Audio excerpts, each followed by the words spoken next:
Hello বন্ধুরা, আমি সুমন পাত্র বলছি। নিত্য সোমবারের জন্য একটা সুন্দর ভিডিও দিলাম, ঠিক আছে?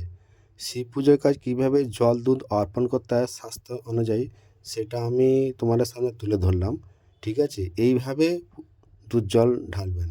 দেখুন, সর্বপ্রথম মা পার্বতীর পা দেখে গণেশ বসে থাকে, গণেশের মাথায় আগে জল ঢালতে হবে। তার ঠিক অপোজিটে উল্টো দিকে কার্তিক বসে থাকে, ওখানে কার্তিকের মাথায় জল দুধ ঢালতে হবে। আর মাঝখানে ঢালতে হবে তোমার হচ্ছে অশোক সুন্দরী। তারপর চারদিকে ঘুরিয়ে ঘুরিয়ে জল বা দুধ ঢালতে হবে, ঠিক আছে? দেখুন আমি কীভাবে ঢালছি। ওরা হচ্ছে পার্বতীকে দুধ জল অর্পণ করা হচ্ছে, ঠিক আছে? কিন্তু তার সাথে তোমাদেরকে একটা মন্ত্র বলতে হবে, যেমন মন্ত্র। তারপরে শিব ঠাকুরের গলায় যে সাপটা আছে না, নাগরাজ বাসুকিকে দুধ খাওয়াতে হবে, ঠিক আছে? এরা কিন্তু স্বাস্থ্য অনুযায়ী করছি আমি, কিন্তু না একটু এর মধ্যে একটু ভুল নেই।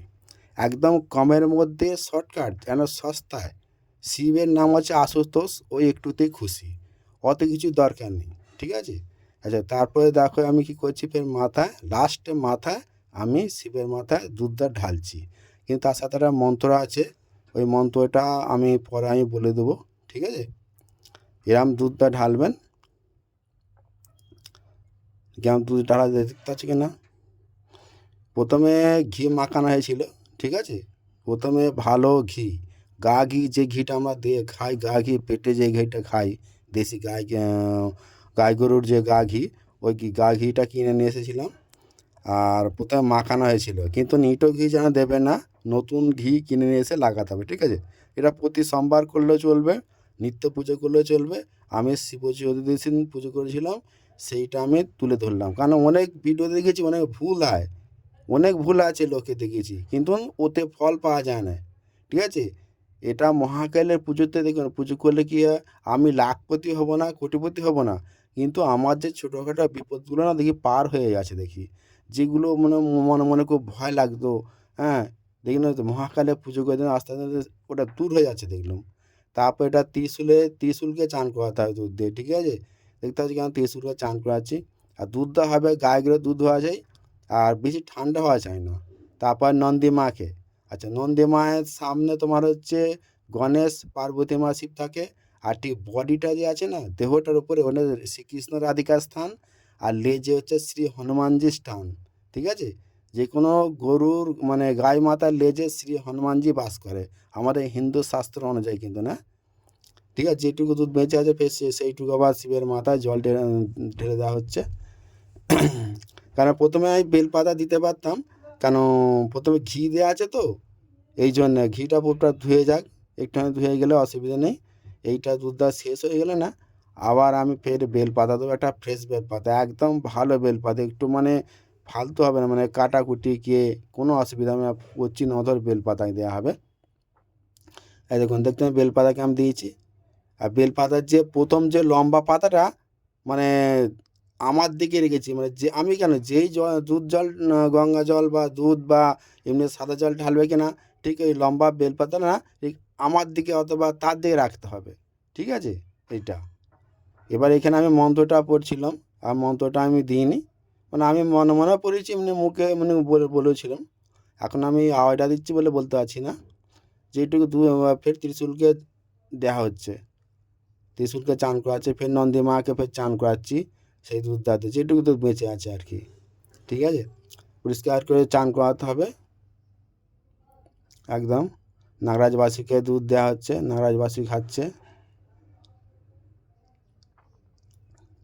এরপরে ফের সাদা জল দিয়ে ভালো করে চান করে নিতে হবে। ওর সাদা জল বলে তো ওর মধ্যে তোমার গঙ্গা জল দিতে হবে, ঠিক আছে? আগে গঙ্গা জল দিতে হবে, তারপরে ভালো সাদা কলের জল আলাদা করে তুলে রাখা ছিল, ওইটা দেওয়া হয়েছে। এর মধ্যে শুধু দুধ আছে আর গঙ্গা জল আছে, ঠিক আছে? সাদা জলের মধ্যে নেই।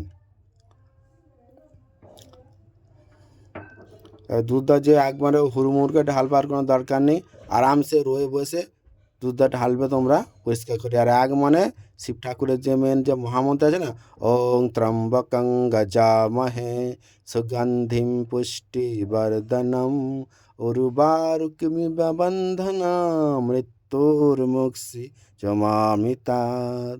এই মন্ত্রটা তোমরা বলতে বলতে মনে মনে করলেও চলবে আর মুখে বললেও চলবে। আস্তে আস্তে দুধ ঢালতে হবে, মন্ত্রটা বলতে হবে, ঠিক আছে? এবার দেখো আমি সাদা জল ঢেলে শিব ঠাকুরের মানে মাথা ফাথা মা পার্বতী ওর সাথে আছে, ঠিক আছে? কেন হয়তো তোমরা বলবে দাদা আমি ওই শিব ঠাকুরের কোলের কাছে কি জল দুধ বা গঙ্গা জল যে কোনো বা তরল জাতীয় জিনিস দুধ বলো জল বলো, হ্যাঁ, তারপরে গঙ্গা জল বলে কেন ঢালছি কেন? শিব বলেছিল যে শিব পুরাণে শিব বলে দেওয়া আছে যে আমার পরিবারের পুজো আগে হবে, তারপর আমার পুজো হবে। কেউ যদি ডাইরেক্টলি ঠান্ডা দুধ হ্যাঁ শিব ঠাকুরের মাথায় যদি ঢালে তার কোনো ফল হবে না, একদম 100% গ্যারান্টি আমি বলে দিচ্ছি, ভুল তোমরা করবে না। সর্বপ্রথম ওর মধ্যে মা পার্বতী থাকে আর শিব থাকে, ঠিক আছে? ওরা পুরো ফ্যামিলিটাই থাকে, শিব ঠাকুর থাকে মা পার্বতীও থাকে। এবার মা পার্বতীর বাঁ দিকে গণেশ বসে থাকে আর ডান দিকে বসে থাকে কার্তিক বাবা বসে থাকে, মাঝখানে অশোক সুন্দরী ওর একটা মেয়ে বসে থাকে, ঠিক আছে? ওই জন্যে প্রথম গণেশকে চান করাতে হয়, তারপর কার্তিক বাবাকে, তারপর অশোক সুন্দরী, তারপর মা দুর্গার চারদিকে ঘুরে ঘুরে জল ঢালতে হয়, তারপর নাগরাজ বাসুকি, তারপর তোমার হচ্ছে মাথায়। এবার দেখো সাজানো হয়ে গেছে শিব ঠাকুরকে ভালো করে। আর ওর ছেলে আছে গণেশ আছে, আমি গণেশকে পুজো করি খুব ভালো করে, গণেশ আমার প্রথম থেকে আছে। সাদা টিপ দিয়ে আগে যে আমি দেখালাম সাদা চন্দন, ঠিক আছে? শিবের মাথা যেন লাল সিঁদুর ভুলে দেবে না, তুলসী পাতা ডাবের জল কিছু দেবে না, ঠিক আছে? এটা শিব ঠাকুর মাথায় বেলপাতা, হ্যাঁ, গন্ধরাজ এই তোমার আকন্দ ফুল দেওয়া আছে। সেদিনকে বুধবার ছিল, ঠিক আছে? 5টা লাড্ডু গণেশের প্রিয় যে 5টা লাড্ডু, ঠিক আছে? এইভাবে করে পুজো করে তোমার খুব ভালো হবে দেখবে।